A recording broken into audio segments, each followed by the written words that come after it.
signature required. The carrier signed for the package and left it at the wrong location. Federal court after that.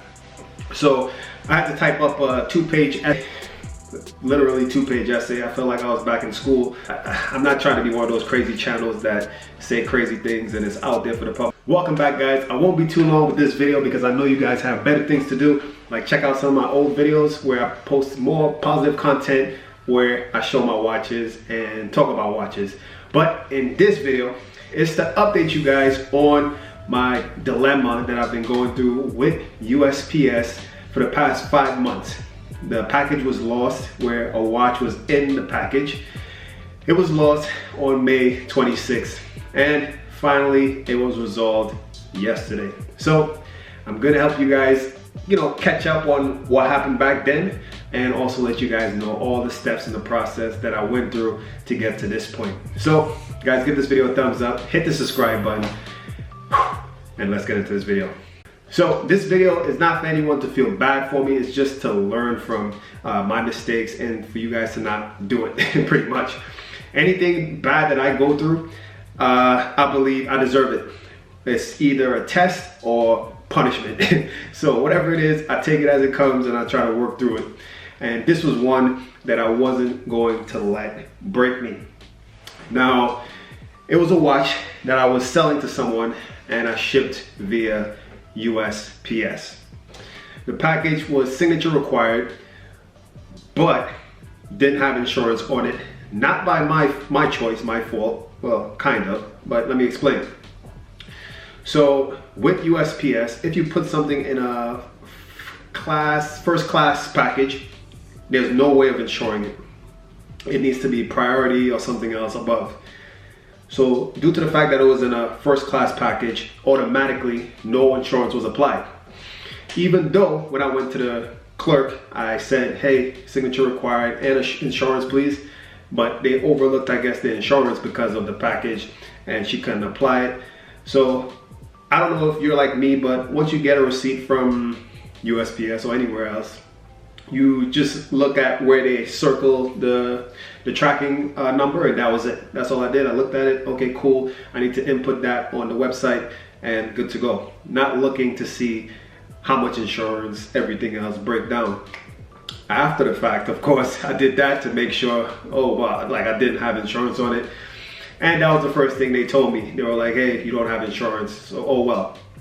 So I had to do my digging and find out that with USPS being a federal agency, it's not a private, company, they have a lot of protection.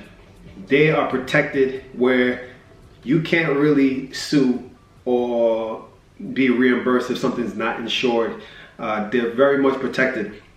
So figuring that out, I had to become my own lawyer. The US codes that I've read in the past 5 months to try and understand if there's any loopholes or ways that I could maneuver to pretty much convince, the people I was speaking to from different levels, from the actual office that lost the package to the district level and then to Washington, D.C., where that was the ultimate, the top of pretty much, that was the stopping point where I didn't have anything else to do except for taking it to federal court after that. So I had to type up a 2-page essay outlining everything that happened and the argument that I have and all the actual legal aspects that I kind of found and picked some certain things out that I feel like I could apply to this matter. I looked at different court battles where other people in other situations dealt with like how they put last name versus USPS, United States, blah, blah, blah. I had to read all that legal matter and figure out, okay, this person didn't beat this case. This person beat the case because of this, this, and this. So literally, just to sum this up, I don't want to talk too much. Pretty much all the work and effort that I had to put in to get to this point where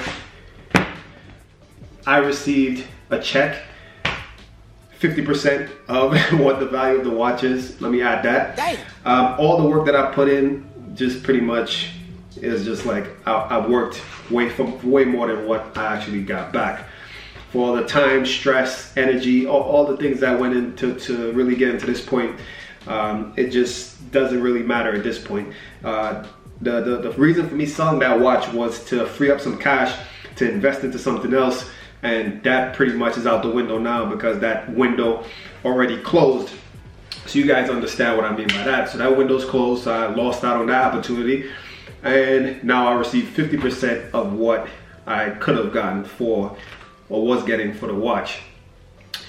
USPS, if I look, I really want to tell you guys how I feel on camera, but I need to compose myself and not be impulsive and keep professional. I'm not trying to be one of those crazy channels that say crazy things and it's out there for the public. I will definitely let you know how I feel about USPS and more details on this matter because it's crazy. They really made me feel like I don't deserve to get what is due and deserved for me, because again, the matter of the package being lost was the security for me being that the package was signature required.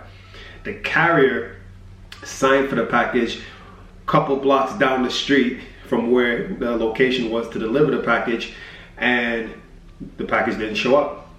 So to my knowledge, who knows, in my opinion, I feel like the carrier must have taken the package himself or left it at the wrong location, because with the GPS location tracker showing that the carrier signed for it in the middle of the street. So it's not like he was in front of a driveway or it just was just in the middle of the street. So who knows where it really went. I had to call the actual office, USPS office, multiple times, twice a week, 3 times a week. And for some of you guys, you may know how hard it is to reach and actually get someone to pick up a phone at a USPS location. Some are busier than others, and that one in Texas, Houston, Texas, is busy, I'm guessing.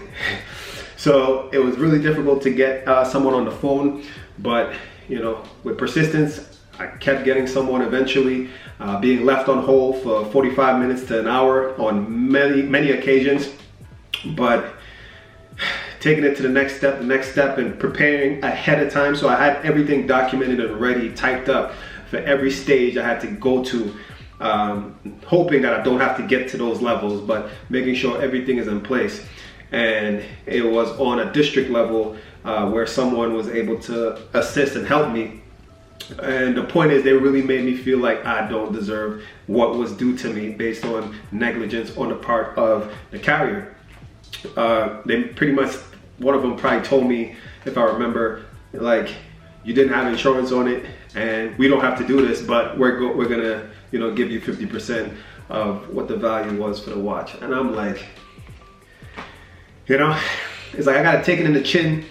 I can't really argue. I don't want to upset anyone. Some people I spoke to, of course, understood the situation and the scenario. Everything was just clear as day, outlined. There wasn't anything where they needed to investigate more. It was just clear-cut, detailed information that was there for them to see that their carrier made a mistake, did something wrong. I was in the right. I had everything documented. I had the value of my item, showed proof of it. So everything was there. So like I said in one of my videos, my prior videos about this matter, I said it's only a matter of time until I get what I deserve or what is owed to me. Even though I didn't get exactly the amount that was owed to me, I'm just gonna take it for what it is and keep it moving. It's like almost like you know, like you bought a watch at the top of the market and you just had to sell at the dip. And this is pretty much what happened, where I'm selling, well, I sold pretty much based on the value at the dip. So that's pretty much the story, guys. I want you guys to comment below if you had to deal with anything like this.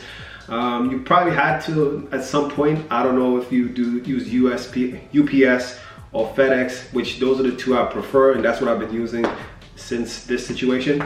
I don't care about the more expensive cost to ship the item. I'd rather pay a higher price and be more at ease mentally, not to having to worry and stress of my package being delivered. But anyways, the matter is resolved for now. I feel like I should try to get the rest of the value for my item, but as of now, I'm just gonna settle for this and see how I feel in the next coming days, and then, you know, see what I'll do. But anyways, I went over 10 minutes, but you guys know how it is. I had to kind of catch you guys up on this. Another thing, I'll be in Miami soon. If you guys know and have been seeing my videos, based on the environment around, you could tell that, you know, it's not tropical vibe, it's not tropical trees around, it's just fall right now. So I'll be back in Miami soon, so you guys are gonna see a whole different environment again.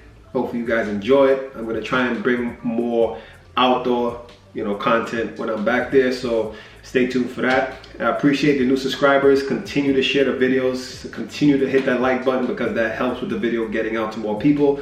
And that's kind of like your payment to me and motivating me to bring more content and make it better and work on my editing.